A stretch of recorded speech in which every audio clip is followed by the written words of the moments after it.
أعوذ بالله من الشيطان الرجيم. بسم الله الرحمن الرحيم.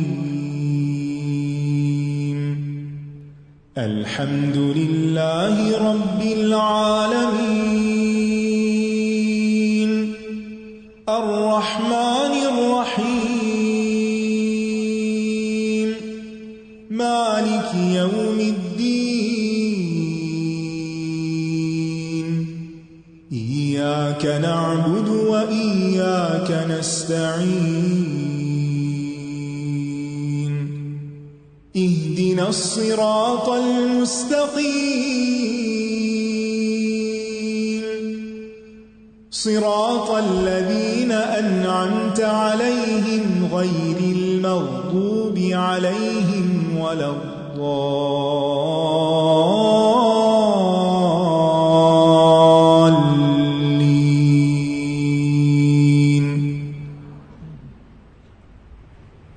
السلام علیکم ورحمۃ اللہ وبرکاتہ. وعلیکم السلام ورحمۃ اللہ وبرکاتہ. کیا حال ہے سب کا؟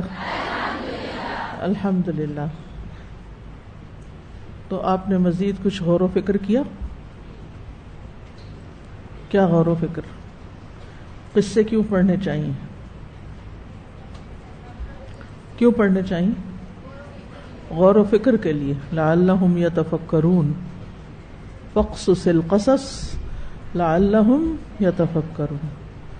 میرا کام ہے بیان کرنا اور آپ کا کام ہے غور و فکر کرنا، اور تھرو آؤٹ یہی آپ کا ٹارگٹ ہونا چاہیے کہ جو کچھ بھی ان واقعات میں سے آپ پڑھیں اس پر بھرپور طریقے سے غور و فکر کریں. چلیے شروع کرتے ہیں. نحمدہ ونصلی علی رسولہ الکریم. اما بعد فاعوذ باللہ من الشیطان الرجیم. بسم اللہ الرحمن الرحیم. رب اشرح لی صدری ویسر لی امری واحلل عقدۃ من لسانی یفقہوا قولی. الحمد للہ العلی الاعلی خلق فسوى وقدر فہدى. احمدہ سبحانہ واشکرہ علی نعمہ التی تترى. لا الہ الا اللہ وحدہ لا شریک لہ لہ الحمد فی الآخرۃ والأولی. تمام قسم کی حمد اللہ کے لیے ہے جو بلند اور سب سے اعلیٰ ہے. اس نے پیدا کیا، پھر درست اور ٹھیک ٹھیک بنایا، اور اندازہ مقرر کیا اور ہدایت دی. میں اللہ سبحانہ وتعالیٰ کی حمد کرتی ہوں اور اس کی ان نعمتوں پر اس کا شکر بجا لاتی ہوں جو اس نے پے در پے انعام فرمائی. اللہ کے سوا کوئی معبود برحق نہیں، وہ اکیلا ہے، اس کا کوئی شریک نہیں. اسی کے لیے آخرت میں اور دنیا میں ہر قسم کی حمد ہے. تو ہم سب کو کیا کرنا ہے؟ اللہ کی حمد و ثنا بیان کرنی ہے، دل سے الحمدللہ کہنا ہے، کیونکہ جو دل سے اللہ کا شکر ادا کرتا ہے، اللہ کی تعریف کرتا ہے، تو اس کی نعمتوں میں اضافہ ہوتا ہے، اور جو نعمتیں اس کو ملی ہوئی ہیں وہ باقی رہتی ہیں. تو آج ہم نے جو حمد کی خاص طور پر، وہ کس بات پر تھی کہ اس نے پیدا کیا پھر درست اور ٹھیک ٹھیک بنا دیا. تو آج کی حمد انسان کی تخلیق سے متعلق ہے. آج ہم قرآن مجید میں بیان ہونے والے بہترین قصوں میں سے ایک قصہ جو بنی نوع انسان کے باپ آدم علیہ السلام کا ہے، اس کا ذکر کریں گے، جو اول البشر تھے، سب سے پہلے انسان تھے. اور انبیاء کے تذکروں میں سے بھی سب سے پہلا تذکرہ آدم علیہ السلام ہی کا ہے، کیونکہ وہ سب سے پہلے نبی تھے. اور قرآن مجید میں ترتیب کے اعتبار سے وارد ہونے والے قصوں میں بھی سب سے پہلا قصہ آدم علیہ السلام کا ہے. تو اس اعتبار سے مناسب معلوم ہوتا ہے کہ ہم آج آدم علیہ السلام کے بارے میں بات کریں۔ آدم علیہ السلام اس زمین پر آنے والے سب سے پہلے انسان ہیں، سب سے پہلے نبی ہیں۔ ابو امامہ رضی اللہ عنہ سے مروی ہے کہ ایک آدمی نے کہا، اے اللہ کے رسول، کیا آدم علیہ السلام نبی تھے؟ یعنی آپ سے پوچھا گیا کیا وہ نبی تھے؟ تو رسول اللہ صلی اللہ علیہ وسلم نے فرمایا ہاں، اور ان سے کلام بھی کیا گیا تھا۔ کس نے کلام کیا؟ اللہ سبحانہ وتعالی نے۔ عام طور پر ہم بات کرتے ہیں موسیٰ علیہ السلام کی کہ اللہ تعالیٰ نے ان سے کلام کیا، یا رسول اللہ صلی اللہ علیہ وسلم کی جن سے اللہ تعالیٰ نے کہاں کلام کیا؟ شب معراج کے موقع پر۔ تو ان میں سے کلام کیے جانے والے پیغمبروں میں سے ایک آدم علیہ السلام بھی ہیں جن سے اللہ تعالیٰ نے کلام کیا۔ یہ اللہ کے چنے ہوئے نبی ہیں جن کے بارے میں سورۃ آل عمران میں آتا ہے، ان اللہ اصطفیٰ آدم ونوحا وآل ابراہیم وآل عمران علی العالمین۔ بے شک اللہ نے آدم اور نوح کو اور ابراہیم علیہ السلام کے گھرانے اور عمران کے گھرانے کو جہانوں پر چن لیا، یعنی یہ اللہ کے خاص چنے ہوئے بندے تھے۔ تو اللہ سبحانہ تعالیٰ نے ہمیں خبر دی ہے کہ اللہ تعالیٰ نے آدم علیہ السلام کا انتخاب فرمایا، تمام مخلوقات پر منتخب کیا، انہیں اپنے ہاتھ سے پیدا کیا اور ان میں روح ڈالی، اور فرشتوں کو حکم دیا کہ وہ انہیں سجدہ کریں، انہیں اپنی جنت میں ٹھہرایا، انہیں ایسا علم، حلم اور بردباری اور شرف اور فضیلت عطا کی جس کی بنا پر وہ اس وقت کی تمام مخلوقات سے افضل قرار پائے، اور پھر یہ کہ ان کی اولاد کو بھی اللہ تعالیٰ نے عزت بخشی۔ وَلَقَدْ كَرَّمْنَا بَنِي آدَمَ، ہم نے عزت بخشی بنی آدم کو، یعنی آدم علیہ السلام کو تو اللہ نے چنا، انہیں عزت بخشی، انہیں اپنے ہاتھ سے بنایا، اور پھر ان کی اولاد کو بھی عزت بخشی۔ تو تمام مخلوقات میں سے انسان اللہ تعالیٰ کی بہت عظیم مخلوق ہے، بہت بہترین مخلوق ہے۔ تو اس تخلیق پر ہمیں اللہ سبحانہ تعالیٰ کا شکر ادا کرنا چاہیے۔ ان کو اول البشر کہا جاتا ہے اور ابو البشر بھی۔ ابو ہریرہ رضی اللہ عنہ سے روایت ہے کہ رسول اللہ صلی اللہ علیہ وسلم نے فرمایا، اللہ تبارک و تعالی قیامت کے دن لوگوں کو جمع کر کے فرمائے گا، مومن کھڑے ہو جائیں یہاں تک کہ جنت کو ان سے قریب کر دیا جائے گا۔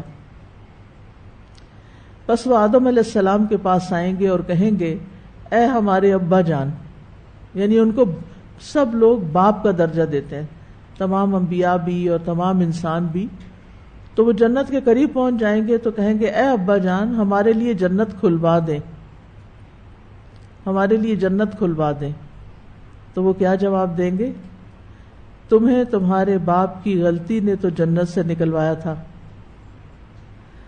تو میں یہ کام کرنے والا نہیں، یعنی میں نہیں کھلوا سکتا، میرے بیٹے ابراہیم خلیل اللہ کے پاس جاؤ۔ تو یہاں پر آدم علیہ السلام تمام انسانوں کو کیا سمجھتے ہیں؟ اپنی اولاد، اور ابراہیم علیہ السلام کو کیا کہہ رہے ہیں؟ بیٹا۔ ٹھیک ہے، تو آدم علیہ السلام کی اولاد ہونے کے ناطے ہم سب ایک دوسرے کے رشتہ دار بھی ہیں، کہیں نہ کہیں کسی نہ کسی طرح، کوئی قریب کے اور کوئی دور کے۔ قرآن مجید میں آدم علیہ السلام کے قصے کی تکرار بھی ہوئی ہے، ان کا نام تقریباً 25 بار آیا ہے، اور سورۃ البقرہ، الاعراف، الاسراء، الکہف اور طٰہٰ میں ان کا واقعہ بیان ہوا ہے۔ ہماری کوشش یہ ہوگی کہ ان تمام جگہوں کی آیات کو جو ایک دوسرے سے ملتی جلتی ہیں ساتھ ساتھ بیان کر کے واقعے کی تفصیلات آپ کے سامنے رکھیں۔ آدم علیہ السلام کا مختصر قصہ کچھ یوں ہے کہ انسان کی تخلیق سے پہلے اللہ تعالیٰ نے فرشتوں اور جنات کو پیدا کیا تھا۔ فرشتے نور سے پیدا ہوئے جو ہر وقت اللہ سبحانہ تعالیٰ کی تسبیح اور تقدیس بیان کرتے ہیں اور اللہ کی نافرمانی نہیں کرتے۔ جنات کی تخلیق آگ سے ہوئی، جنوں میں کچھ اچھے بھی ہیں اور کچھ اس کے علاوہ بھی ہیں۔ آدم علیہ السلام کی تخلیق سے پہلے جنات زمین پر رہتے تھے، لیکن انہوں نے زمین پر بہت فساد مچایا، خون ریزی کی، نافرمانیاں کی، کفر اور شرک کیا۔ چنانچہ اللہ تعالیٰ نے زمین میں ایک نئی مخلوق پیدا کرنے کا ارادہ کیا اور فرشتوں کو اس سے آگاہ کیا کہ وہ زمین میں خلیفہ بنانے والے ہیں۔ فرشتوں نے جب یہ سنا تو اللہ کے حضور بطور سوال عرض کیا، اے اللہ، کیا آپ ایک ایسی مخلوق کو پیدا کرنا چاہتے ہیں جو زمین کو فساد اور خون ریزی سے بھر دے گی؟ کیونکہ جنوں کے پاس بھی اختیار تھا، اس لیے انہوں نے فساد کیا۔ اب انسان کو بھی با اختیار مخلوق بنایا جا رہا تھا، تو اس لیے فرشتوں کو پریشانی لاحق ہوئی۔ تو فرشتوں نے اس نئی مخلوق کو بھی جنات پر قیاس کیا تھا، اور وہ یہ سمجھے کہ نئی مخلوق بھی جنات کی طرح بے حد سرکش اور نافرمان ہوگی۔ وہ بولے کہ ہم آپ کی تسبیح و تحلیل کے لیے کافی ہیں۔ تو اللہ تعالیٰ نے جواب دیا کہ آدم علیہ السلام، آدم کے پیدا کرنے میں جو حکمتیں ہیں تم ان سے واقف نہیں، بلکہ میں خوب جانتا ہوں۔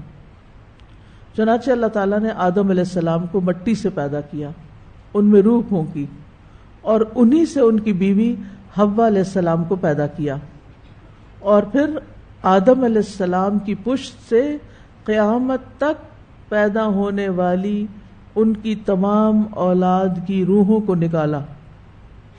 یہ دنیا میں آنے سے پہلے یہ کام ہو گیا کہ جس روح نے آنا ہے وہ سب پیدا ہو چکی ہیں۔ اور کن سے پیدا ہوئی؟ آدم علیہ السلام کی پشت سے۔ پھر اللہ تعالیٰ نے سب فرشتوں کو حکم دیا کہ وہ آدم کے آگے سجدے میں گر جائیں، تو سب فرشتوں نے اللہ کی اطاعت کرتے ہوئے فوراً آدم علیہ السلام کو سجدہ کیا، لیکن ابلیس جو جنوں میں سے تھا اس نے اپنے رب کے حکم کی تعمیل سے انکار کر دیا۔ اس کا انکار کرنا تکبر اور بڑائی کی بنا پہ تھا۔ اس نے یہ دلیل پیش کی کہ میں آدم سے بہتر ہوں۔ اس بے ادبی پر اللہ تعالیٰ نے اسے اپنی بارگاہ سے دور کیا، اسے مردود اور ملعون قرار دیا۔ اللہ تعالیٰ نے آدم علیہ السلام اور ان کی بیوی حوا کو جنت میں ٹھہرایا اور کہا کہ تم جہاں سے جو چاہو بلا روک ٹوک خوب کھاؤ پیو۔ پھر ایک درخت کی طرف اشارہ کر کے فرمایا کہ کھانے کی غرض سے اس درخت کے قریب بھی نہ جانا اور اس کے کھانے سے مکمل پرہیز کرنا۔ شیطان کو جب اس بات کا علم ہوا کہ آدم اور حوا علیہ السلام کو ایک خاص درخت کے پھل کھانے سے منع کیا گیا ہے، تو وہ ان کو ورغلانے اور پھسلانے کی کوشش کرنے لگا۔ آدم علیہ السلام اس کے فریب میں آ گئے اور آدم اور حوا دونوں نے درخت کے پھل کو کھا لیا، جس کے نتیجے میں ان سے جنت کا لباس اتروا لیا گیا۔ اللہ تعالیٰ نے آدم اور حوا کو جنت سے نکال کر زمین پر بھیج دیا۔ آدم علیہ السلام کو اپنی غلطی کا احساس ہوا، انہوں نے اللہ سبحانہ تعالیٰ سے توبہ کی، اللہ تعالیٰ نے ان کی توبہ قبول کر لی اور انہیں نبوت کے لیے چن لیا، اور آدم اور حوا سے پھر باقی تمام انسانی نسل کو آگے بڑھایا اور زمین پر بسایا۔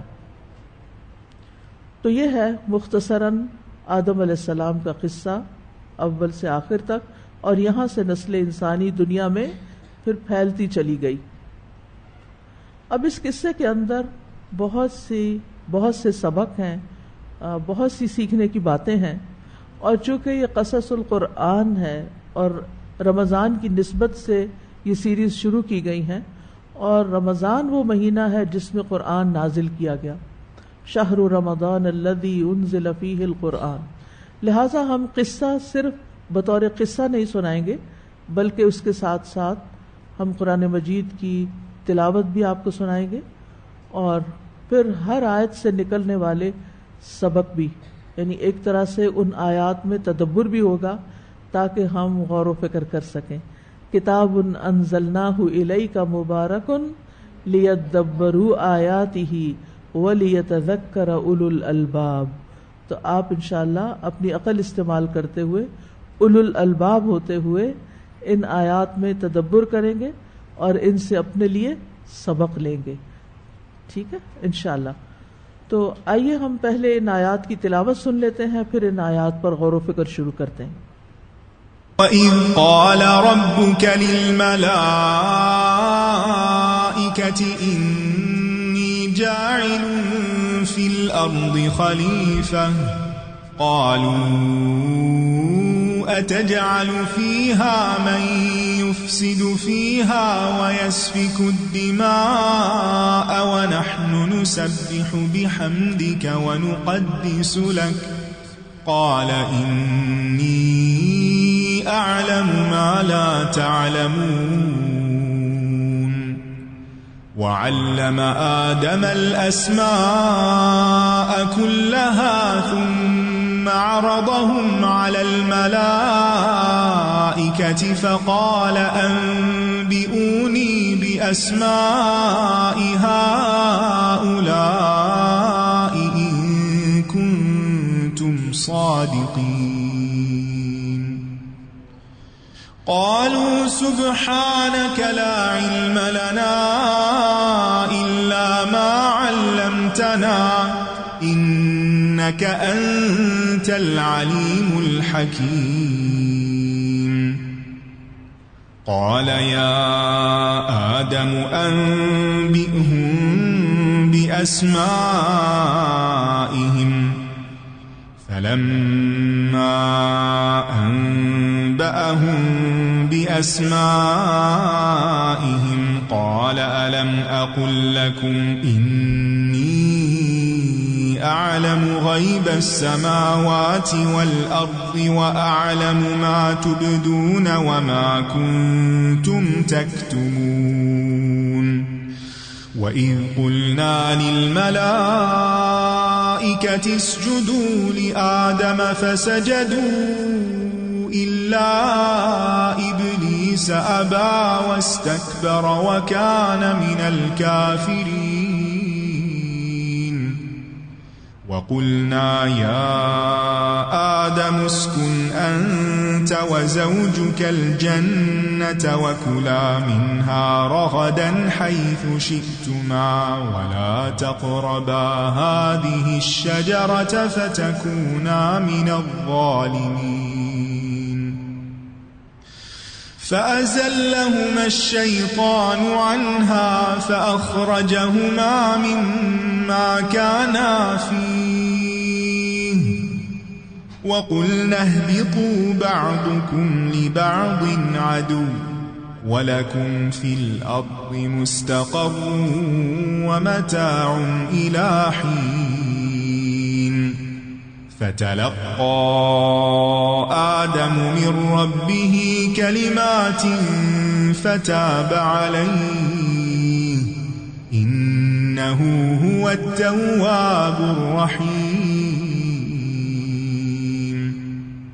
قُلْنَا اهْبِطُوا مِنْهَا جَمِيعًا فَإِمَّا يَأْتِيَنَّكُمْ مِنِّي هُدًى فَمَنْ تَبِعَ هُدَايَ فَلَا خَوْفٌ عَلَيْهِمْ وَلَا هُمْ يَحْزَنُونَ وَالَّذِينَ كَفَرُوا وَكَذَّبُوا بِآيَاتِنَا أُولَئِكَ أَصْحَابُ النَّارِ هُمْ فِيهَا خَالِدُونَ.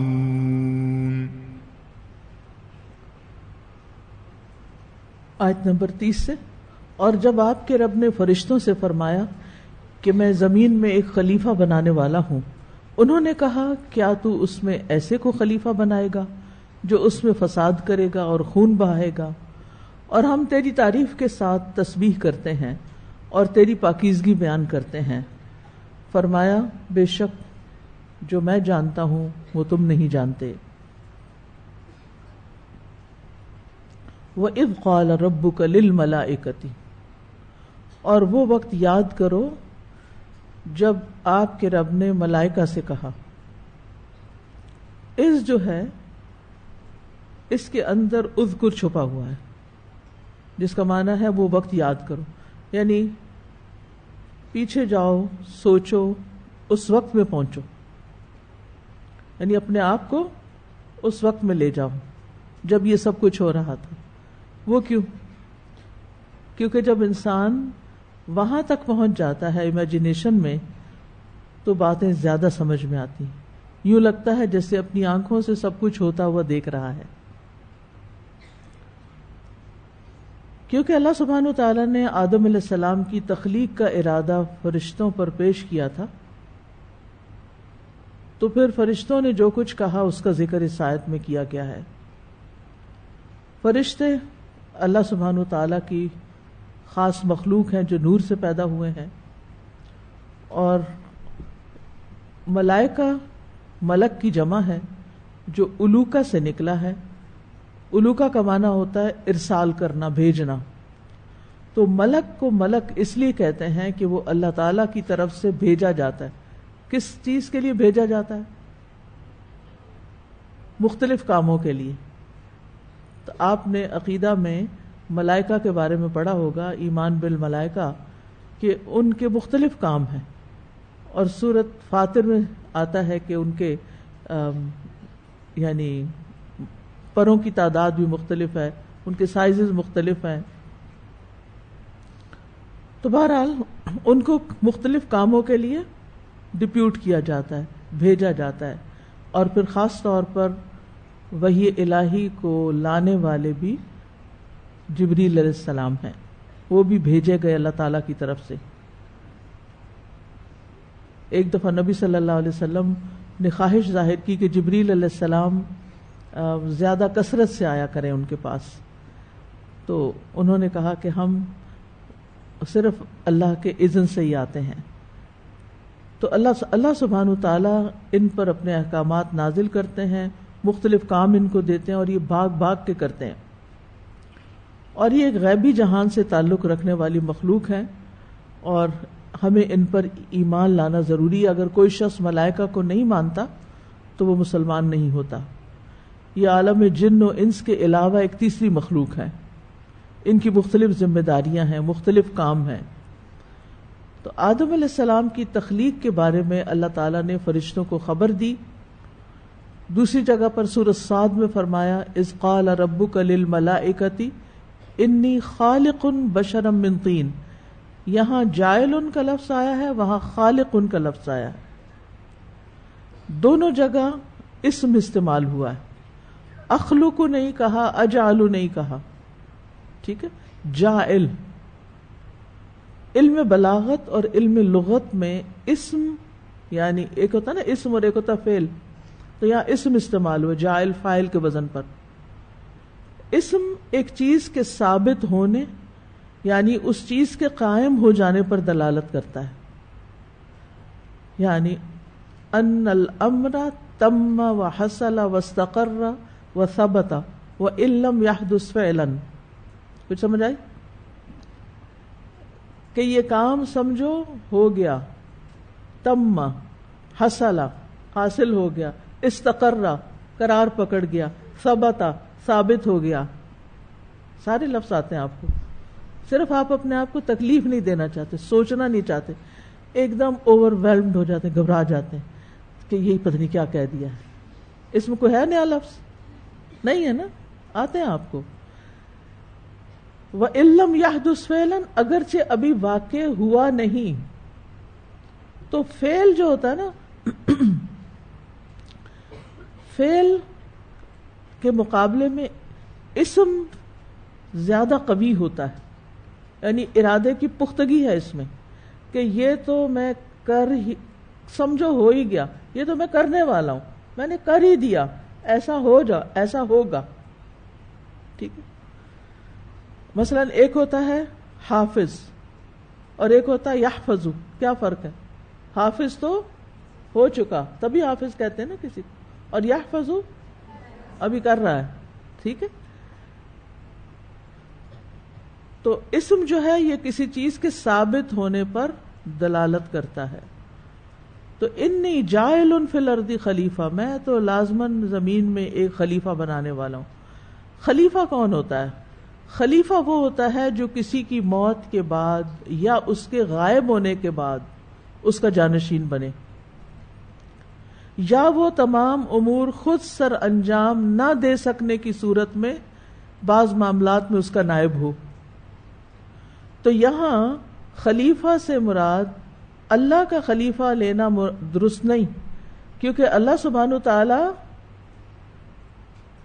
نہ تو کہیں غائب ہوتے ہیں اور نہ ہی ان کو کبھی موت آئے گی، وہ ہمیشہ سے ہیں، ہمیشہ رہیں گے.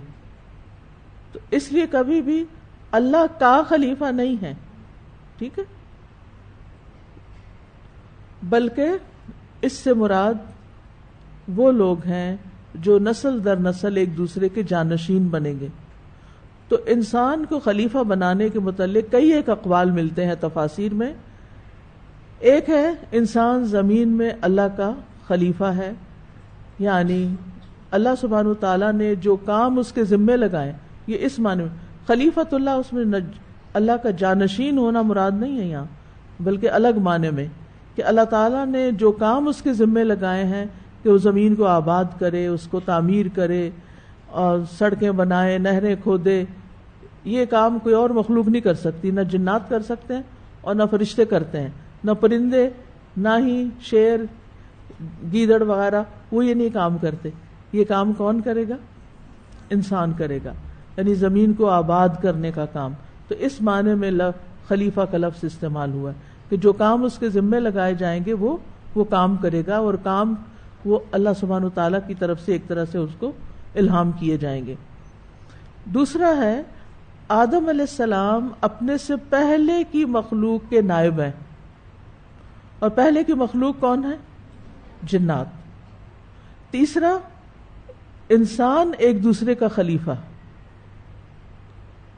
یعنی ایک انسان دنیا میں آتا ہے، اپنا کام کرتا ہے، پھر وہ بچے پیدا کرتا ہے، تو وہ بچے اس کے کیا بن جاتے ہیں؟ جانشین، جو اس انسان کے فوت ہونے کے بعد یا کہیں چلے جانے کے بعد اس کے مال و متاع اور اس کی ذمہ داریوں اور وہ کام جو کر رہا ہے اس کو آگے لے کے بڑھتے ہیں.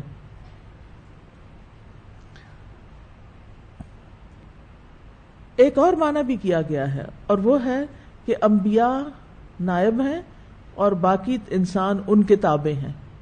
یعنی انبیاء کو اصل کام سپرد کیا گیا اور باقی لوگ جو انبیاء کہتے ہیں اس کے مطابق کرتے ہیں. جیسے کسی ملک کی حکومت چلانے کے لیے ایک ذمہ دار ہوتا ہے اور باقی لوگ اس کی بات سنتے ہیں. لیکن راجح معنی یہی کیا گیا ہے کہ انسان زمین میں ایک دوسرے کا خلیفہ ہے، جس کی دلیل وہ سورۃ الانعام کی اس آیت سے لیتے ہیں، وَهُوَ الَّذِي جَعَلَكُمْ خَلَائِفَ الْأَرْضِ وَرَفَعَ بَعْضَكُمْ فَوْقَ بَعْضٍ دَرَجَاتٍ، وہی ہے جس نے تمہیں زمین کے جانشین بنایا اور تمہارے بعض کو بعض پر درجوں میں بلندی عطا کی. اسی طرح سورۃ النمل میں بھی آتا ہے، أَمَّن يُجِيبُ الْمُضْطَرَّ إِذَا دَعَاهُ وَيَكْشِفُ السُّوءَ وَيَجْعَلُكُمْ خُلَفَاءَ الْأَرْضِ. تو اب یہ خلیفۃ الارض ہے، یعنی زمین کے اندر اس کو جانشین بنایا گیا ہے. کس کا؟ پچھلی نسل کا. تو کون ہے جو بے قرار کی دعا قبول کرتا ہے جب وہ اس سے دعا کرتا ہے اور تکلیف دور کرتا ہے اور تمہیں زمین کے جانشین بناتا ہے؟ کیا اللہ کے ساتھ کوئی اور الہ بھی ہے؟ بہت کم تم نصیحت پکڑتے ہو. تو اب اس میں آپ دیکھیے کہ آیت کے اتنے سارے حصے میں کیا کیا آ گیا؟ عز آ گیا، رب آ گیا، ملائکہ آ گیا، جاعل کا معنی آ گیا، خلیفہ کا معنی آ گیا. تھوڑی ہی دیر میں آپ نے کتنی ساری باتیں سیکھ لیں اس قصے کے حوالے سے. ٹھیک ہے. قالوا اتجعل فیہا من یفسد فیہا ویسفک الدماء. فرشتوں نے سوال کر دیا. الحمدللہ. فرشتوں نے سوال کر دیا. یہ سوال اعتراض نہیں تھا. کیا نہیں تھا؟ اعتراض نہیں تھا. اور نہ ہی انہیں آدم علیہ السلام سے کوئی حسد تھا، بلکہ انسان کی پیدائش کی حکمت معلوم کرنے کے لیے سوال کیا تھا، بات کو سمجھنے کے لیے، ایک چیز کی حقیقت کو جاننے کے لیے. تو اس سے کیا بات سامنے آتی کہ ہمارے سوال کرنے کی جو نیت ہے کسی بھی موقع پر وہ کاؤنٹ کرتی ہے. اس کے مطابق ہمارا اجر ہوتا ہے. ہم سوال کر سکتے ہیں، فرشتوں نے بھی سوال کیا تھا، ہم دین کے معاملات میں بھی سوال کر سکتے ہیں، آیات کی حکمت بھی معلوم کر سکتے ہیں. اللہ تعالیٰ نے جو احکامات ہمیں دیے ہیں ان کے بارے میں ہمیں حق ہے کہ ہم پوچھیں، لیکن اس کے پیچھے نیت کیا ہونی چاہیے کہ ہم اس کو اچھی طرح سمجھ جائیں، اس کی حکمت معلوم کر سکیں، اس کا فائدہ جان لیں تاکہ ہمارا عمل اور آسان ہو جائے. کیونکہ فرشتے ساری کائنات میں اللہ تعالیٰ کے احکامات لے کے آتے جاتے ہیں، تو آبویسلی انہیں انسانوں کے ساتھ بھی ڈیل کرنا تھا، تو انہوں نے وجہ جاننی چاہیے کہ اب یہ مخلوق کیا کرے گی. لیکن دین کے کسی معاملے میں یا کسی آیت پر یا کسی حدیث پر ہمیں اعتراض کرنے کا کوئی حق نہیں، اور اس میں پھر ہمیں ہمارا انداز بھی ایسا نہیں ہونا چاہیے کہ جس سے اعتراض والی ٹون بھی ہو. یہ بھی بے ادبی میں آتا ہے. یعنی سوال آپ کر سکتے ہیں، اعتراض آپ نہیں کر سکتے. کیوں نہیں کر سکتے؟ واللہ یعلم وانتم لا تعلمون. فساد یعنی قالوا اتجعل فیہا من یفسد فیہا، کہ آپ وہ بنانے جا رہے ہیں جو اس میں فساد کرے گا. ان کو یہ فساد ہوتا ہے حد اعتدال سے نکل جانا، استقامت سے نکل جانا. اس کا اپوزٹ اصلاح ہے. یعنی یہ نافرمانی اور گناہ کے ذریعے فساد کرے گا. وَيَسْفِكُ الدِّمَاءَ، عمومی فساد کے بعد تخصیص، عموم کے بعد تخصیص، یعنی عام بات کرنے کے بعد انہوں نے خاص طور پر ایک فعل کا ذکر کیا، وَيَسْفِكُ الدِّمَاءَ، کہ خون بہائے گا. یعنی فساد کی آخری حد قتل انسان. اب سوال یہ پیدا ہوتا ہے کہ فرشتوں کو کیسے پتا چلا کہ زمین میں فساد ہوگا؟ دو وجوہات کی بنا پر. ایک تو یہ کہ انہوں نے یہ دیکھا کہ آدم علیہ السلام سے پہلے جو مخلوق زمین پر تھی یعنی جنات، انہوں نے زمین میں بہت فساد کیا تھا، جس کا ذکر سورۃ الحجر میں آتا ہے. وَلَقَدْ خَلَقْنَا الْإِنسَانَ مِنْ صَلْصَالٍ مِّنْ حَمَإٍ مَّسْنُونٍ وَالْجَانَّ خَلَقْنَاهُ مِنْ قَبْلُ مِنْ نَارِ السَّمُومِ. البتہ تحقیق ہم نے انسان کو بدبودار کیچڑ کی کھنکتی مٹی سے پیدا کیا، اور اس سے پہلے یعنی کس سے پہلے؟ انسان سے پہلے جن کو ہم نے آگ کی لپٹ سے پیدا کیا. تو وہ آگ سے پیدا ہوئے تھے، جس کا ذکر قرآن میں آ گیا ہے. تو انہوں نے، فرشتوں نے دیکھا کہ جنات نے زمین میں بہت فساد کیا ہے، انہوں نے ان کے حالات دیکھے ہوئے تھے. دوسری بات یعنی انہوں نے کہاں سے سمجھ لیا کہ انسان یہ سب کچھ کرے گا؟ یہ لفظ خلیفہ سے، کہ خلیفہ اس لیے ہوتا ہے کہ وہ جھگڑے ختم کرتا ہے، لوگوں کے درمیان صلح صفائی کرواتا ہے، معاملات کے فیصلے کرتے ہیں. تو انہوں نے اندازہ کر لیا کہ زمین پر بھی پھر دوبارہ جھگڑے فساد ہونے والے ہیں، اسی لیے خلیفہ کی ضرورت ہے. وَنَحْنُ نُسَبِّحُ بِحَمْدِكَ وَنُقَدِّسُ لَكَ، اور ہم آپ کی حمد کے ساتھ آپ کی تسبیح کر رہے ہیں اور آپ کی پاکی بیان کرتے ہیں. یعنی ہم ہمیشہ آپ کی عبادت کرتے ہیں اور کبھی آپ کی کوئی نافرمانی نہیں کی. اور ویسے بھی آپ کو معلوم ہے کہ اللہ تعالیٰ نے انسان کی تخلیق کس مقصد کے لیے کی تھی؟ وَمَا خَلَقْتُ الْجِنَّ وَالْإِنسَ إِلَّا لِيَعْبُدُونَ، عبادت کے لیے.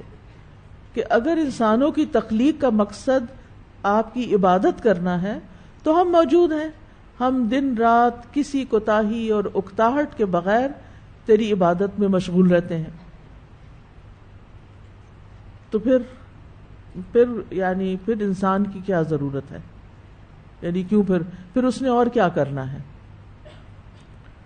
اب یہاں پر آپ دیکھیں، ایک نسبح کا لفظ ہے اور ایک نقدس. تسبیح کا مطلب عام طور پر لوگوں کو نہیں آتا. تسبیح کا معنی ہوتا ہے کہ ہم آپ کو پاک قرار دے رہے ہیں. نسبح، ہم آپ کو پاک قرار دے رہے ہیں. کس سے پاک قرار دینے؟ جی، ہر عیب سے پاک، ہر نقص سے پاک، پھر آپ کے کمال میں کوئی کمی نہیں، اس سے پاک، اور آپ مخلوقات کی مماثلت سے پاک ہیں، آپ مخلوق جیسے نہیں ہیں۔ ان تمام چیزوں سے اللہ تعالیٰ کو منزہ اور پاکیزہ قرار دیا جاتا ہے۔ پھر تسبیح کے ساتھ حمد بھی بیان ہو رہی ہے، خالی تسبیح نہیں، یعنی ہم ایسی پاکیزگی بیان کرتے ہیں جس کے ساتھ حمد بھی ملی ہوئی ہے، کیونکہ تسبیح میں نقص سے پاک قرار دینا ہے اور حمد میں اللہ کے کمال کو ثابت کرنا ہے، یعنی آپ کی تعریف بھی، صرف اتنا نہیں کہ آپ میں عیب کوئی نہیں، بلکہ جواب دینا، آپ کو ساتھ لے کے چلنا چاہتی ہوں اس لیے، ورنہ میں خود ہی بتا دوں آپ کو، پھر آپ آدھا سوتے جاگتے سنیں گے۔ اس لیے کہ بہت اہم چیز ہے، یہ سوال میرے ذہن میں اکثر آتا تھا کہ نسبح بحمدک کیوں، ساتھ حمد کیوں ہے؟ تو تسبیح آدھا حصہ ہے اور حمد اس کی تکمیل ہے۔ تسبیح میں پاک قرار دینا کہ آپ میں کوئی عیب نہیں۔ اچھا، اب مثال کے طور پر اگر میں یہ کہوں کہ اس گلاس میں کوئی داغ نہیں، تو یہ بھی تعریف ہے کہ یہ صاف ستھرا ہے، لیکن یہ آدھی تعریف ہے۔ اگر میں یہ کہوں کہ یہ گلاس بہت چمکدار بھی ہے، اس میں کوئی داغ بھی نہیں اور یہ چمکدار بھی ہے، تو ایک طرف اس کی عیب سے نفی کر دی گئی اور دوسری طرف اس کی تعریف بھی کی گئی، تو اس سے پھر پورا کمال ثابت ہوتا ہے۔ وَنُقَدِّسُ، تقدیس، اب ایک طرف تسبیح بھی پاکی بیان کرنا تھا اور اب یہاں تقدیس کا لفظ بھی آ گیا، اس کا معنی بھی پاک کرنا ہوتا ہے۔ تو تسبیح کہتے ہیں نامناسب چیز کی نفی کرنا، اور تقدیس کہتے ہیں شایان شان چیز کو ثابت کرنا، یعنی آپ پاک ہیں۔ تسبیح کا مطلب ہے آپ میں عیب کوئی نہیں، اور تقدیس کا مطلب کیا ہے؟ آپ ہر طرح سے پاک ہیں۔ تو قدوس سے مراد وہ ذات ہوتی ہے جو دوسروں کی شرکت کی محتاجگی اور شرک جیسی نجاستوں سے پاک ہوتی ہے۔ اور پھر یہاں یہ بھی کہا گیا نقدس لک، اور یہ جو لک ہے، یہ اس میں لام جو ہے یہ اختصاص کے لیے ہے، یعنی آپ ہی کے لیے، خالصتاً آپ کے لیے۔ اتنا بھی اگر کہتے نا نسبح بحمدک و نقدس، بات ہو جاتی، لیکن نقدس لک، آپ ہی کی، صرف آپ کی پاکیزگی ہم بیان کرتے ہیں، آپ کی تقدیس بیان کرتے ہیں، اور یہ فرشتوں کی خاص صفت ہے اور یہ فرشتوں کی غذا ہے۔ وَإِنَّا لَنَحْنُ الْمُسَبِّحُونَ، اور بے شک ہم تو تسبیح کرنے والے ہیں، یعنی اپنے کاموں کے ساتھ ساتھ وہ کیا کرتے ہیں؟ تسبیح کرتے رہتے ہیں۔ تو آپ بھی فرشتے بن جائیں، ذرا اپنے کاموں کے ساتھ ساتھ تسبیح بھی کیا کریں، ذکر بھی کیا کریں۔ فرشتے، کچھ فرشتے اللہ تعالیٰ کا عرش اٹھائے ہوئے ہیں، ہر وقت اٹھائے ہوئے ہیں، کام میں لگے ہوئے ہیں، لیکن اس کے ساتھ ساتھ کیا کرتے ہیں؟ تسبیح کرتے ہیں، دعائیں بھی کرتے ہیں۔ الذین یحملون العرش ومن حولہ یسبحون بحمد ربہم ویؤمنون بہ۔ اچھا، آپ میں سے کس کس کو عادت ہے روٹی پکاتے ہوئے تسبیح کرنے کی؟ کوئی الحمدللہ، کچھ لوگوں کے ہاتھ کھڑے ہوئے، باقی ہاسٹل کے لوگ ہوں گے ان کو کبھی پکانے کی ضرورت ہی نہیں، ان کو تو من و سلوہ ملتا ہے۔ لیکن ان کی اور بہت سی ڈیوٹیاں ہیں، وہ صفائی ستھرائی کا کام کافی کرتے رہتے ہیں۔ تو جب آپ اپنے کمرے کو صاف کریں، اپنے ہاسٹل کو صاف کریں، تو ساتھ ساتھ آپ نے کیا کرنا؟ تسبیح۔ کچھ لوگ بس یہ کرتے ہیں کہ وہ رقیہ لگا چھوڑتے ہیں یا پھر کوئی تلاوت لگا دیتے ہیں، وہ بھی اچھی بات ہے، لیکن صرف پیسو لسننگ کرنا کافی نہیں ہوتا، ٹھیک ہے؟ اپنی زبان سے بھی کچھ نہ کچھ پڑھا کریں، اور یہ عادت ڈیولپ کریں یہ عادت ڈلنے سے ہوتی ہے، ویسے نہیں ہوتی۔ پچھلے دنوں چونکہ بہت سی ٹریولنگ تھی تو مختلف جگہوں پہ لوگوں کو دیکھنے کا اتفاق ہوا، تو بعض اوقات یہ ہوتا ہے کہ لوگ بیٹھے ہوتے ہیں انتظار میں نا، اور ان کے ہونٹ سلے ہوئے ہوتے ہیں۔ نہیں سمجھ آئی؟ کسی چیز کے انتظار میں بیٹھے تو ہونٹ سلے ہوئے ہوتے ہیں، گاڑی میں بیٹھے ہوتے ہیں ہونٹ سلے ہوئے ہوتے ہیں، سخت تکلیف ہوتی ہے، سخت۔ کیوں؟ کہ ان کو پتہ ہی نہیں کہ اس وقت ان کے پاس کیا کچھ کمانے کا کتنا بڑا موقع ہے۔ ایک دفعہ الحمدللہ کہنے سے میزان بھر جاتا ہے، تو بیٹھے بیٹھے کتنی دفعہ آپ میزان بھر سکتے ہیں، اور یہ کل کو بہت کام آنے والا ہے، لیکن ہم اس کی پرواہ نہیں کرتے۔ ہم ٹریول کرتے ہیں، سفر کرتے ہیں، چل کے جا رہے ہوتے ہیں۔ مثلا آپ اوپر سے سیڑھیاں اترتے ہیں، اس وقت تو عادت کچھ ہو ہی گئی ہوگی سبحان اللہ پڑھنے کی اور چڑھتے ہوئے اللہ اکبر پڑھنے کی، لیکن بیچ میں صحن بھی آتا ہے تو وہاں پہ چپ ہو جاتے ہیں، پھر کچھ بھی نہیں پڑھتے۔ وہاں استغفر اللہ پڑھ لیا کریں، کیونکہ اس کے بھی بڑے فائدے ہیں۔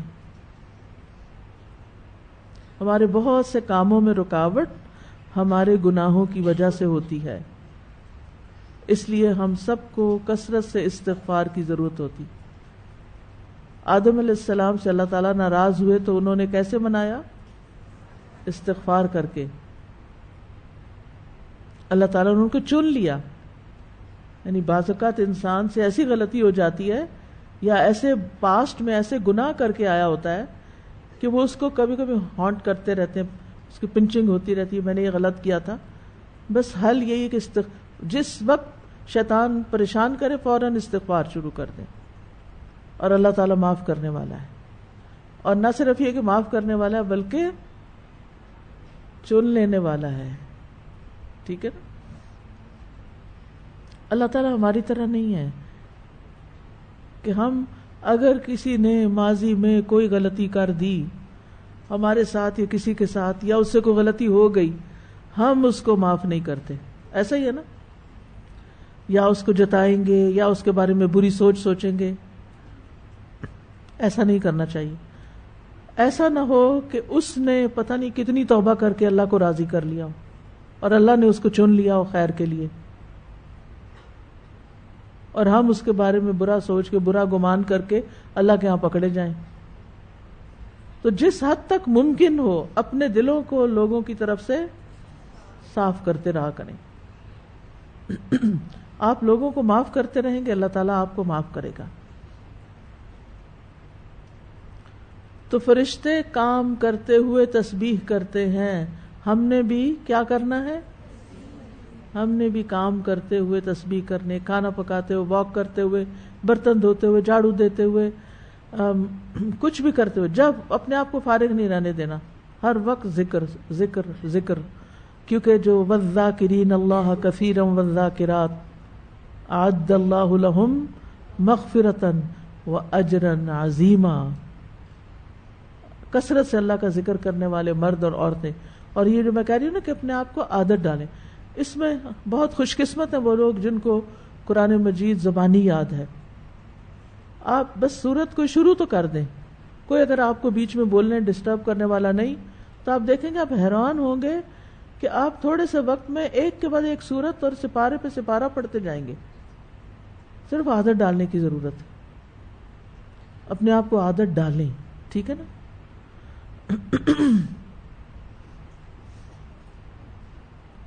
تو فرشتے اللہ تعالیٰ کی تسبیح کرتے ہیں۔ ابو ذر کہتے ہیں کہ رسول اللہ صلی اللہ علیہ وسلم سے سوال کیا گیا کون سا کلمہ افضل ہے؟ آپ نے فرمایا جسے اللہ نے اپنے فرشتوں کے لیے یا ان سمیت اپنے تمام بندوں کے لیے منتخب فرمایا، سبحان اللہ و بحمدہ، یہ پسندیدہ کلمات میں سے۔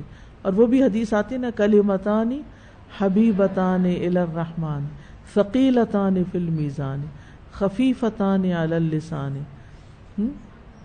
وہ کون سے؟ یس، سبحان اللہ و بحمدہ سبحان اللہ العظیم۔ تو اللہ تعالیٰ نے ان کو کیا جواب دیا؟ قال انی اعلم ما لا تعلمون، بس مختصر سا جواب، کہ خلیفہ مقرر کرنے کی ضرورت اور مصلحت کو میں جانتا ہوں، تم نہیں سمجھ سکتے، تم نہیں جانتے، کیونکہ اللہ کو پتا تھا کہ اس زمین پر اللہ تعالیٰ جن لوگوں کو بھیجے گا وہ صرف فساد کرنے والے نہیں ہوں گے، ان میں سے بہت سے لوگ اصلاح کرنے والے بھی ہوں گے، انبیاء ہوں گے، صدیقین ہوں گے، شہداء ہوں گے، صالحین ہوں گے، مقربین ہوں گے، سابقین ہوں گے، متقین ہوں گے، متوکلین ہوں گے، مؤمنین ہوں گے، مسلمین ہوں گے. ایسے لوگ ہیں زمین پر، ہوتے ہیں نا.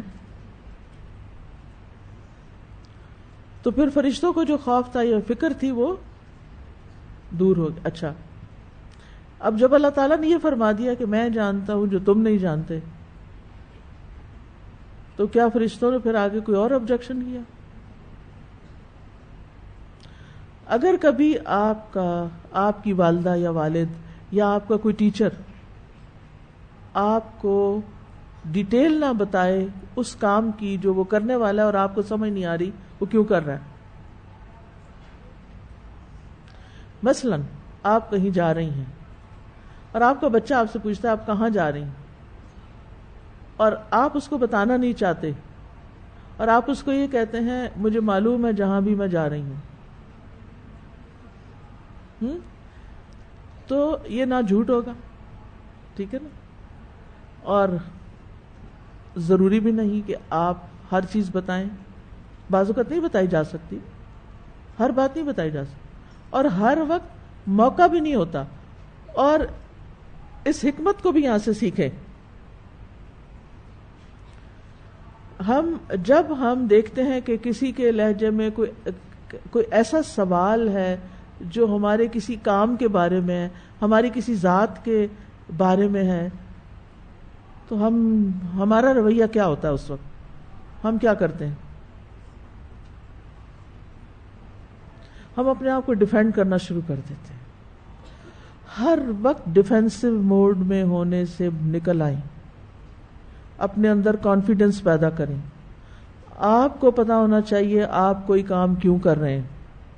اور یہ خاص طور پر دین کے داعیوں کے حوالے سے یہ بات کہوں گی کہ جو لوگ دین کی دعوت کا کام کرتے ہیں بعض اوقات ان کے اپنے گھر والے ہی نہیں سمجھتے کہ وہ کیوں کر رہے ہیں اور یہ کیا کر رہے ہیں اور اس کام کا کیا فائدہ ہے. لہٰذا آپ ان کو ایک دفعہ سمجھاتے ہیں، 2 دفعہ سمجھاتے ہیں، پھر تیسرے دن پھر وہی اعتراض شروع کر دیتے ہیں. تمہیں کتنی تنخواہ مل رہی ہے اس سے؟ تمہیں کیا مل رہا ہے؟ تمہیں کیا فائدہ ہوگا؟ تو اس وقت پھر عام طور پہ لوگ کیا کرتے ہیں؟ ڈیفینسو ہو جاتے ہیں، یا غصے میں آ جاتے ہیں، یا اریٹیٹڈ ہو جاتے ہیں کہ آپ کیوں مجھے روز یہ بات کرتے ہیں. ٹھیک ہے. اچھا، اس کا یہ مطلب نہیں کہ ہم کسی وقت کسی بات کی وضاحت ہی نہ کریں اور ہر وقت یہی بات کہنا شروع کر دیں کہ مجھے پتا ہے.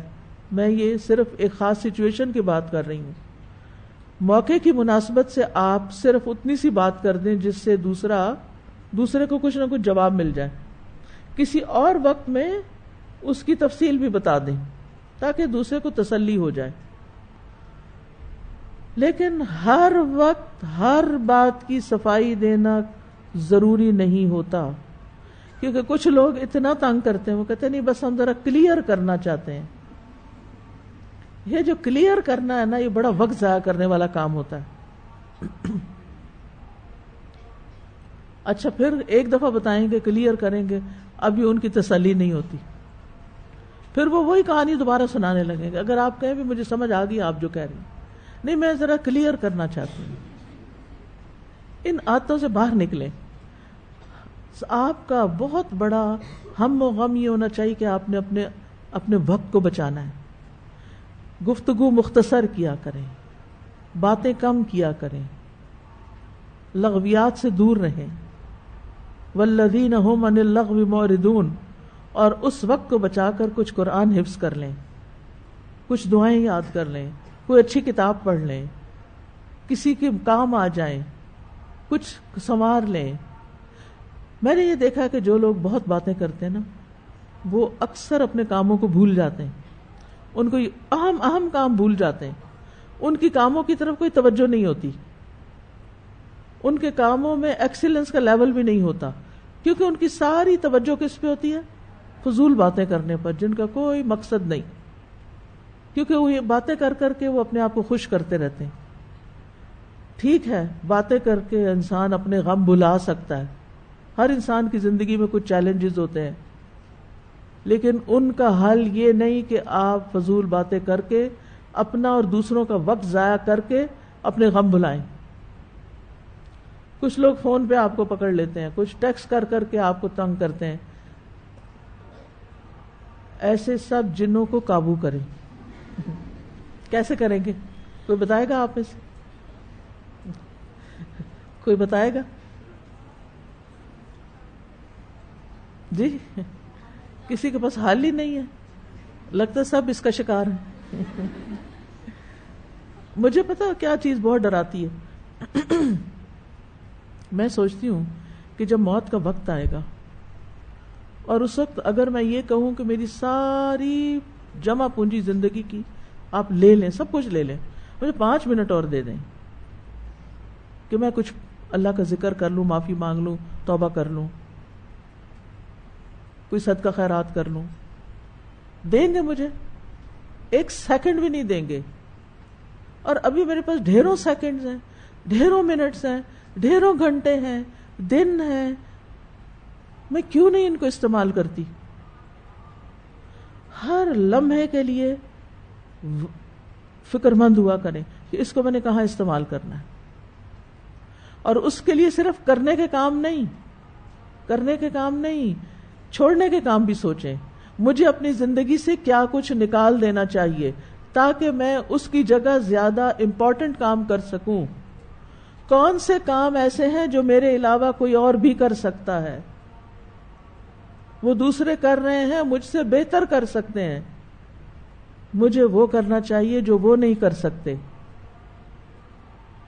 زندگی کو گنوائیں نہیں، اپنے آپ کو ضائع مت کریں، کسی دھوکے میں نہ رہیں کہ یہ جوانی ہمیشہ رہے گی اور یہ طاقت ہمیشہ رہے گی اور یہ وسائل ہمیشہ رہیں گے. ہمیں اگلے لمحے کا نہیں پتا ہمارے ساتھ کیا ہونے والا ہے. لہٰذا جن کاموں کی آپ کو حسرت ہے نا، ایک حسرت میں نے سب میں دیکھی ہے، اگرچہ اس کو پورا کرنے کے لیے کوئی خاص کوشش نہیں ہوتی، کاش ہم حافظ قرآن ہوتے.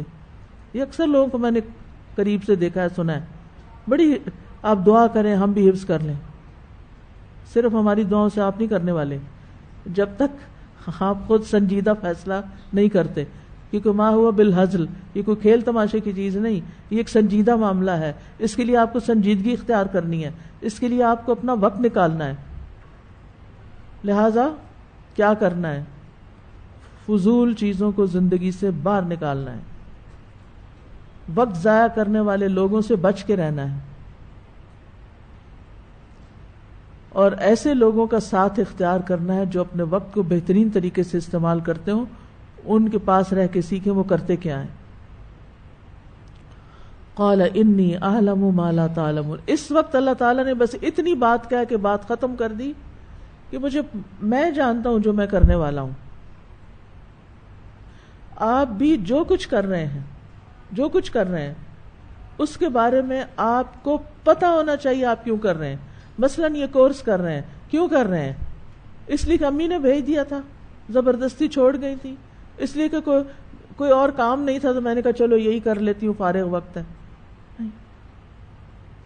کیوں کر رہی؟ اور اس کے کرنے کے بعد میں نے کیا کرنا ہے آگے کی ابھی سے سوچ کے رکھیں. یہ نہیں کہ وہ جو پنجابی میں کہتے ہیں نا، ویڑے آئی جنج تو ونو کڑی دے کن. کیا مطلب اس کا؟ کہ جب بارات آ جائے تو وہ کانٹے پہنانے ہوتے ہیں نا دلہن کو، تو وہ تو سوراخ ہی کوئی نہیں ہے، جلدی سے سوراخ کرو. اب وہ بیچاری کا حال کیا ہوگا؟ کانوں سے بھی خون بہ رہا ہوگا، اور پھر وہ کانٹے جو پہن کے جائے گی تو بخار بھی ضرور چڑھے گا. تو اس لیے پہلے سے پلان کریں، آگے کیا کرنا ہے، کل کیا کرنا ہے، اگلے سال کیا کرنا ہے، اس کے بعد کیا کرنا ہے. اگر نہیں کریں گے پیچھے رہ جائیں گے. انی اعلم ما لا تعلمون. اور کبھی کبھی جب لوگ بڑی تنقیدیں کریں نا تو یہ جملہ یاد رکھیں، انی اعلم ما لا تعلمون. مجھے پتا ہے جو میں کر رہی ہوں. کچھ لوگ ہوتے ہیں نا، ان کو بس تنقید کا شوق ہوتا ہے، کچھ نہ کچھ سچ جھوٹ ملا کے کوئی نہ کوئی نیکی کما رہے ہوتے ہیں اپنے خیال میں. انی اعلم ما لا تعلمون. تو اس آیت سے جو باتیں ہم نے سیکھی وہ یہ کہ اللہ سبحانہ وتعالی نے کلام کیا فرشتوں سے. اللہ تعالیٰ کلام کرتے ہیں، اللہ تعالیٰ بات بھی کرتے ہیں، اور اس کا کلام علم اور حکمت پر مبنی ہوتا ہے.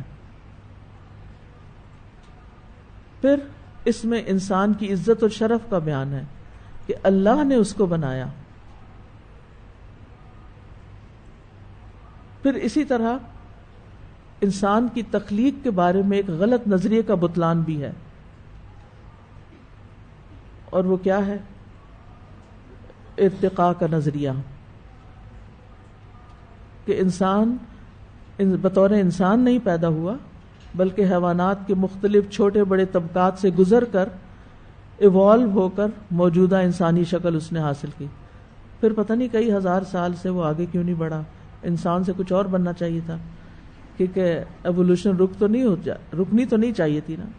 بہرحال انسان کو بہترین ساخت پر اللہ نے بنایا، انسان کو عزت دی، اور پھر انسان کو جس پرپس کے لیے پیدا کیا جا رہا ہے وہ بھی واضح کر دیا. چونکہ یہ ایک عظیم کام تھا اس لیے پہلے سے فرشتوں کو اطلاع دی گئی کہ یہ ہونے جا رہا ہے. ٹھیک ہے. اور پھر کائنات میں انسان کی حیثیت کیا ہوگی وہ بھی بتا دی. پھر یہ ہے کہ فرشتے زمین میں فساد کو ناپسند کرتے ہیں اور خود اللہ تعالیٰ کی بہترین عبادت کرتے ہیں، تعظیم کرتے ہیں، ہر وقت تسبیح میں مشغول رہتے ہیں. یسبحون اللیل والنہار لا یفترون، تھکتے ہی نہیں، کرتے ہی رہتے ہیں. فرشتوں کی تسبیح ایسے ہی ہے جیسے ہم سانس لیتے ہیں. ہم سانس لینے سے رکتے ہی نہیں، نہ سوتے نہ جاگتے، ایک لمحہ بھی ہم نہیں چھوڑتے جب ہم سانس یا اندر نہ کر رہے ہوں یا باہر نہ کر رہے ہوں. تو فرشتے اسی طرح جیسے ہمارا سانس چل رہا ہے نا، فرشتوں کی تسبیح چلتی رہتی ہے. وہ نہ کھاتے ہیں نہ پیتے ہیں، نہ شادی نہ تجارت نہ زراعت، وہ صرف اور صرف اپنی ڈیوٹی پوری کرتے ہیں جو ان کو دی جاتی ہے اور ساتھ تسبیح کرتے رہتے ہیں. اس سے تسبیح کی فضیلت کا بھی پتہ چلتا ہے. اللہ تعالیٰ فرماتے ہیں وَسَبِّحُوهُ بُكْرَةً وَأَصِيلًا، صبح و شام اس کی تسبیح بیان کرو. لہٰذا صبح ایک تسبیح سبحان اللہ و بحمدہ کی اور ایک شام کو ضرور کر لیا کریں.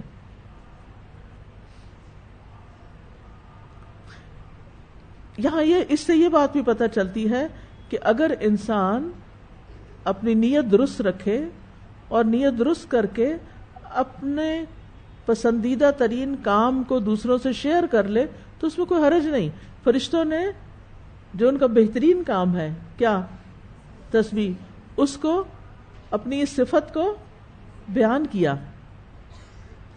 یہ کوئی تکبر نہیں تھا، کوئی بڑائی کی بات نہیں تھی، بلکہ مثلاً اگر آپ کوئی اچھا کام کرنا جانتے ہیں اور کسی کو ضرورت ہو تو آپ وہاں ذکر کر سکتے ہیں کہ میں یہ کام جانتی ہوں، میں آپ کی ہیلپ کر سکتی ہوں. اس میں کوئی بڑائی کی بات نہیں ہے، یعنی کوئی بری بات نہیں ہے. بس دکھلاوا اور فخر جتانا مقصود نہیں ہونا چاہیے. نبی صلی اللہ علیہ وسلم نے فرمایا تھا میں اولاد آدم ہوں اور کوئی فخر کی بات نہیں. لیکن اگر اس میں انسان یہ کہے کہ میں بہت پاک انسان ہوں یا بڑا نیک انسان ہوں تو اس سے منع کیا گیا. جھوٹی تعریفیں بھی اپنی نہیں کرنی چاہیے اور اس کے ساتھ ساتھ اپنی پاکی نہیں بیان کرنی چاہیے. فلا تزکوا انفسکم هو اعلم بمن اتقى. پھر یہ کہ فرشتے غیب نہیں جانتے، فرشتوں کے پاس جزوی علم ہے اور اللہ کا علم کامل ہے. اور آخری سبق اس میں یہ ہے کہ انسان اگر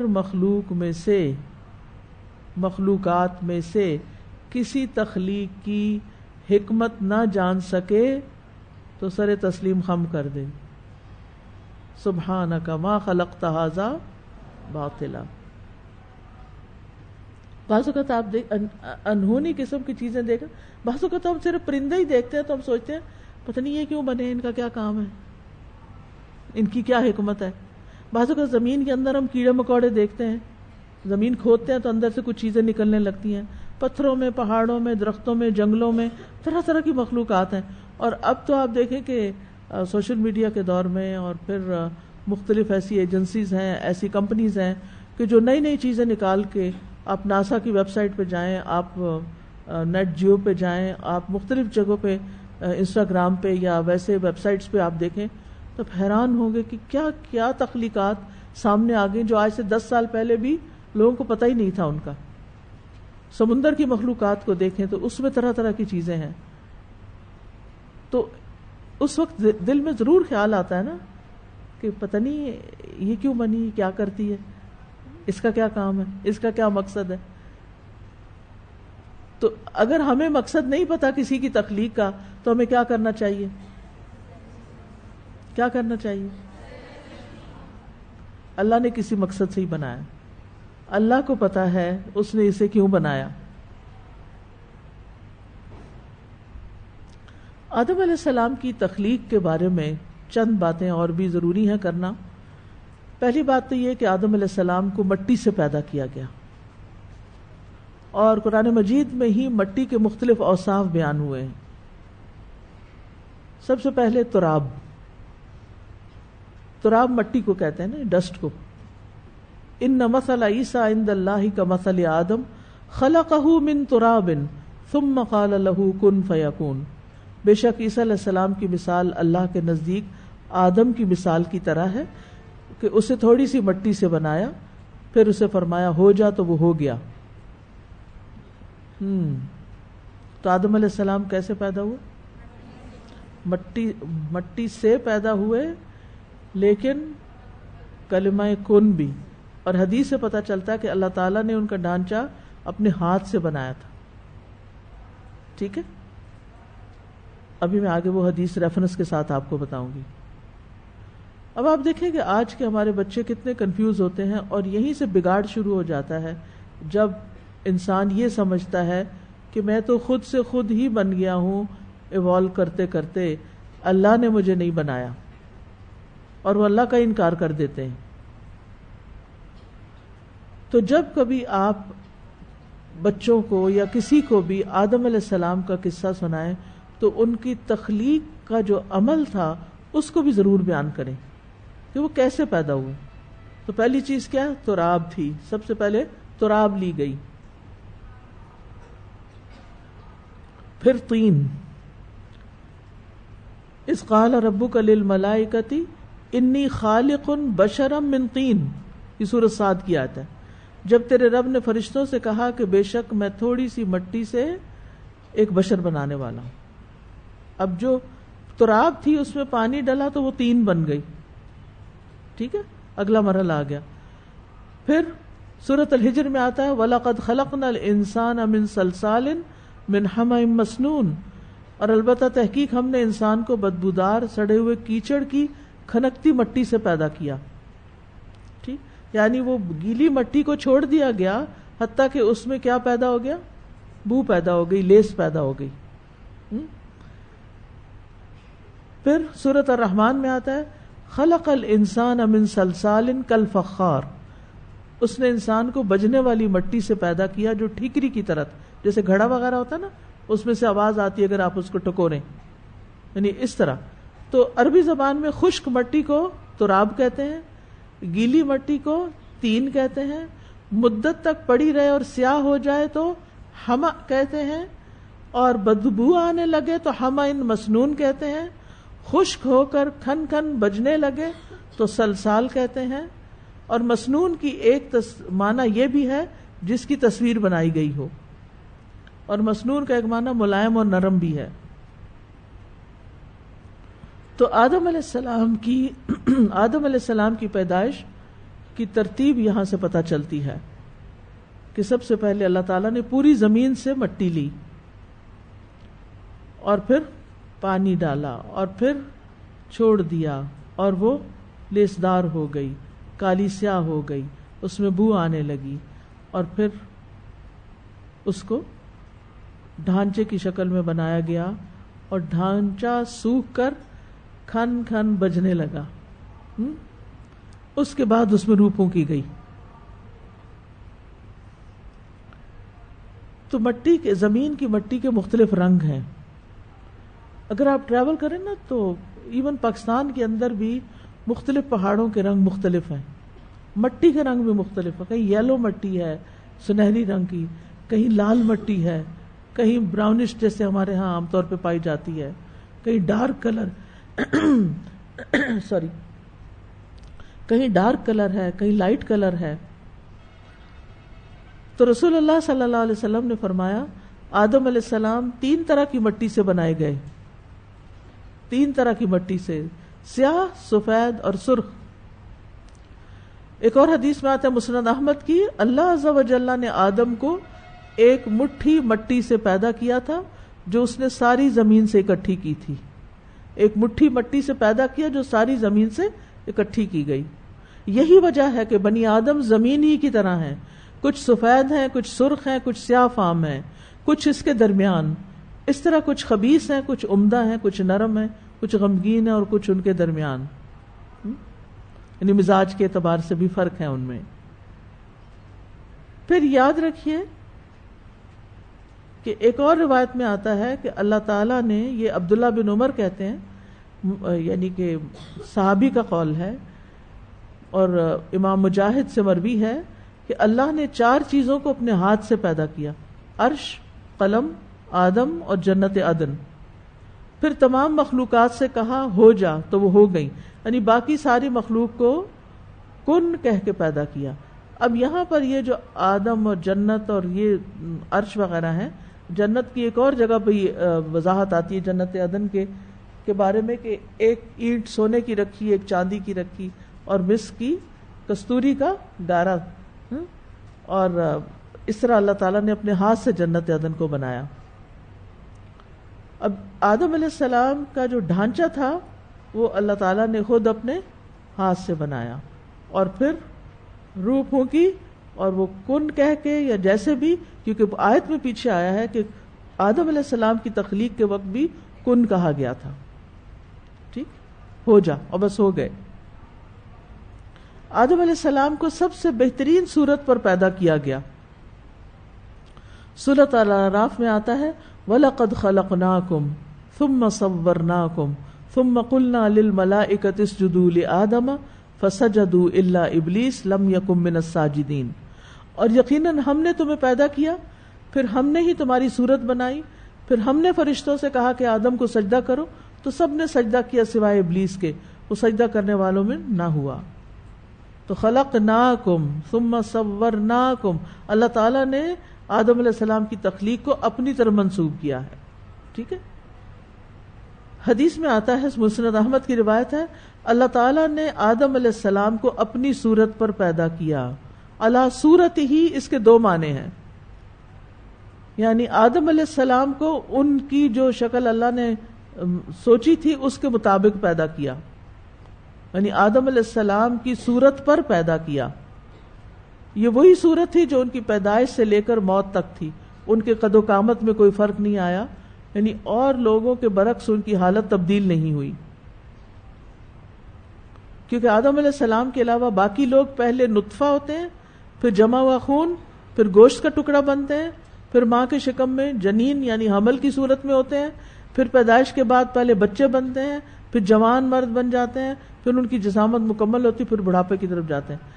آدم علیہ السلام جیسے بنے تھے ڈے 1 پہ، وہ بچے نہیں تھے، بچے کی شکل میں نہیں پیدا کیا، بلکہ جوان مرد کی شکل میں پیدا کیا، اور وہ موت تک ایسے ہی رہے، ٹھیک ہے۔ دوسرا یہ بھی کہا گیا ہے کہ صورت ہی کی ضمیر اللہ تعالیٰ کی طرف لوٹتی ہے، اور اس میں جمہور اہل سنت کا یہ قول ہے کہ اللہ تعالیٰ نے آدم علیہ السلام کو اپنی صورت پہ پیدا کیا۔ اب صورت کا مطلب اللہ تعالیٰ جیسے نہیں پیدا کیا، سمجھ آئیے، لیسا کمثلہ شیء، یعنی آدم اللہ تعالیٰ کی طرح نہیں تھے، بلکہ اس کی شرح وہ یہ بیان کرتے ہیں کہ اللہ سننے والا، دیکھنے والا، کلام کرنے والا ہے، تو یعنی جو جیسے اس کی شان کے لائق ہے. تو اس کا مطلب یہ ہے کہ انسان کے اندر بھی اللہ نے سماعت رکھی، بصارت رکھی، لیکن وہ اللہ کی طرح نہیں ہے. یعنی اللہ تعالیٰ نے انسان کو بھی کچھ ایسی کوالٹیز دی. ٹھیک ہے، اس کا یہ مطلب نہیں کہ انسان کا چہرہ اللہ تعالیٰ کے چہرے کی طرح ہے، یہ انسان کی سماعت اللہ کی طرح، ایسا نہیں ہے اس کا معنی. پھر یہ کہ آدم علیہ السلام کا قد بہت لمبا تھا. کتنا تھا؟ 60 گز. یس. قیامت کے دن جب لوگ جنت میں داخل ہوں گے تو وہاں ان سب کا قد بھی اتنا ہو جائے گا.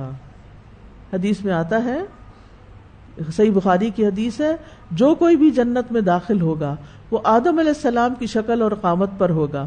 آدم علیہ السلام کے بعد انسانوں میں اب تک قد چھوٹے ہوتے رہے ہیں.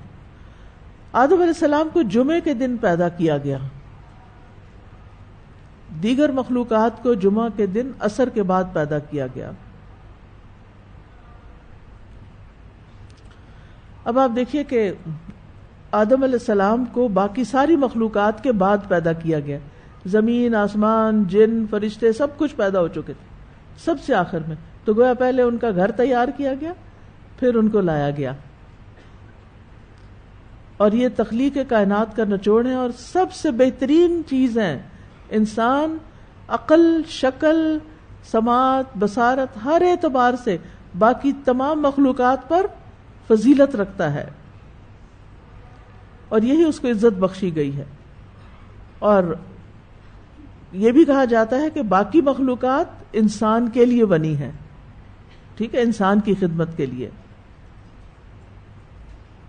تو سب سے آخر میں کیوں بنایا؟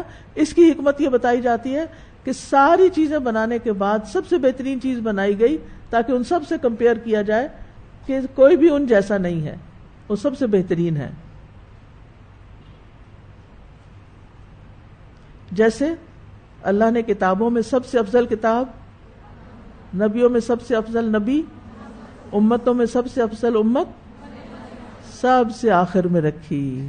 ٹھیک ہے.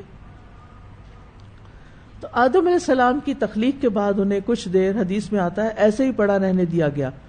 السلسلہ صحیحہ کی حدیث ہے، جب اللہ تعالیٰ نے آدم علیہ السلام کا ڈھانچہ تیار کر لیا تو یوں ہی چھوڑ دیا. ابلیس اس کے ارد گرد گھوم کر اسے دیکھنے لگ گیا. جب اس نے دیکھا کہ یہ اندر سے خالی ہے، کہا میں اس کے مقابلے میں کامیاب ہو جاؤں گا. یہ ایسی مخلوق ہے جو خود پہ قابو نہیں پا سکے گی. بہرحال اس ڈھانچے میں پھر اللہ نے اپنی روح پھونکی. سورۃ الحجر میں فَإِذَا سَوَّيْتُهُ وَنَفَخْتُ فِيهِ مِن رُوحِي فَقَعُوا لَهُ سَاجِدِينَ. جب میں اسے درست کر لوں اور اس میں اپنی روح سے پھونک دوں تو تم سب اس کے آگے سجدہ کرنا. اب یہ نفخت فیہ من روحی، اپنی روح میں سے اللہ نے اپنی طرف منسوب کیا. یہ اضافت تشریفی ہے، عزت دینے کی نسبت ہے. اس کا یہ مطلب نہیں کہ اللہ کے روح کا کوئی حصہ ہے ہم، اس طرح تو شرک ہو جاتا ہے. ٹھیک ہے، کیونکہ اللہ کی طرح تو کوئی چیز نہیں، اور ہر چیز اللہ ہی کی ہے نا. زمین اللہ کا، آسمان اللہ کا، روح بھی اللہ کی، اور اس میں سے اللہ تعالیٰ نے انسان کے اندر پھونکا. سورۃ سجدہ میں آتا ہے ثم سواہ ونفخ فیہ من روحہ، اللہ نے اسے درست کیا اور اس میں اپنی ایک روح پھونکی. جب اللہ تعالیٰ نے اپنی روح آدم علیہ السلام میں روح پھونکی تو حدیث میں آتا ہے وہ ان کے سر تک پہنچی تو وہ چھینکے اور الحمدللہ رب العالمین کہا. اللہ تعالیٰ نے جواباً یرحمک اللہ کہا. اور پھر یہی ہمارے لیے بھی حکم ہے، اس لیے اس میں بخل نہ کریں. اور پھر یہ بھی ہے کہ یہ انہیں الہام کیا گیا تھا کہ وہ الحمدللہ کہیں چھینک آنے پر. اور مخلوق کی تخلیق کے وقت اللہ تعالیٰ نے اپنی کتاب میں لکھا تھا ان رحمتی تغلب غضبی، میری رحمت غضب پر حاوی ہے. آدم علیہ السلام کو پیدا کرنے کے بعد فرشتوں کے پاس بھیجا گیا تھا کہ ان کو سلام کرو، اور جو وہ جواب دے اسے غور سے سنو، وہی تمہارا اور تمہاری اولاد کا سلام ہوگا. تو آدم علیہ السلام نے فرشتوں کے پاس جا کر السلام علیکم کہا. انہوں نے کہا السلام علیکہ ورحمۃ اللہ. یہ رحمت اللہ کا لفظ فرشتوں نے اپنے پاس سے ایڈ کیا. پھر یہ کہ آدم علیہ السلام سے ہی ان کی بیوی کو پیدا کیا گیا. یا ایھا الناس اتقوا ربکم الذی خلقکم من نفس واحدۃ وخلق منها زوجہا. اے لوگو ڈرو اپنے رب سے جس نے تمہیں ایک جان سے پیدا کیا اور اسی سے اس کا جوڑا بنایا. ٹھیک ہے. حدیث میں آتا ہے جب اللہ تعالیٰ نے آدم علیہ السلام کو پیدا کیا تو انہیں مٹی اور پانی سے پیدا کیا اور حوا علیہ السلام کو ان کی چھوٹی پسلی سے پیدا کیا. پھر آدم علیہ السلام سے تمام انسانوں کی تخلیق ہوتی ہے. وَهُوَ الَّذِي أَنشَأَكُم مِّن نَّفْسٍ وَاحِدَةٍ. پھر یہ بات بھی یاد رکھیے کہ قیامت تک آنے والی تمام روحیں پیدا کر دی گئی ہیں. یہ سنن ترمذی کی روایت ہے. روحیں لشکر کی طرح ہیں. جس نے وہاں ایک دوسرے کو پہچانا یہاں آ کے بھی پہچانتا ہے اور ایک دوسرے سے محبت کرتے ہیں, اور جو وہاں نہیں پہچان سکی وہ یہاں بھی ایک دوسرے سے بیگانہ رہتی ہیں. یہ بات بھی یاد رکھیے کہ آدم علیہ السلام سے نیک اور بری روحیں نکلی. اور پھر یہ ہے کہ اللہ تعالیٰ نے اپنی مخلوق کو اندھیرے میں پیدا کیا, پھر اس پر دن کا نور ڈالا, پھر اسی دن ان پر نور ڈالا. دن کا نور نہیں, اسی دن ان پہ نور ڈالا. جس پہ وہ نور پڑ گیا وہ ہدایت پا گیا, جسے وہ نور نہ ملا وہ گمراہ ہو گیا. پھر یہ کہ سب انسان آدم کی اولاد ہیں, لہذا کیا کرنا چاہیے؟ سب کے ساتھ اچھا معاملہ, کسی کو جانتے ہو یا نہ جانتے ہو سلام کرتے جایا کریں.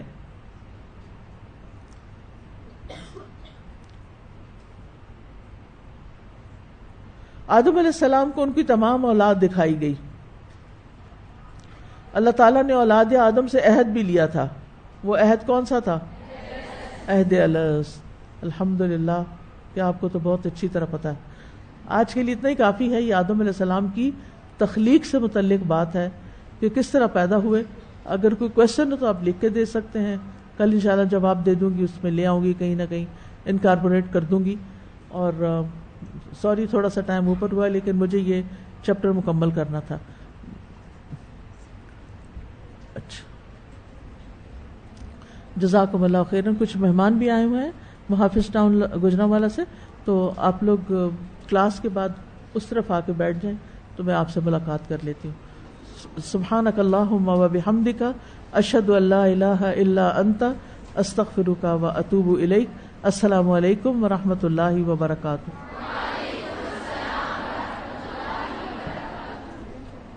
اللهم صل على محمد وعلى آل محمد كما صليت على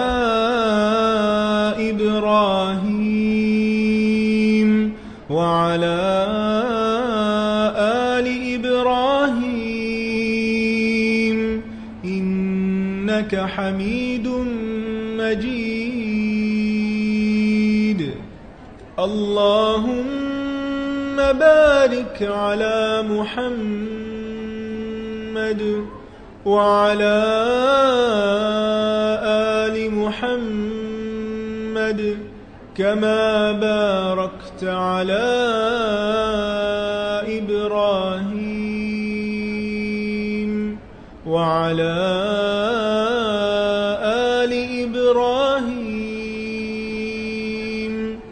إنك حميد مجيد.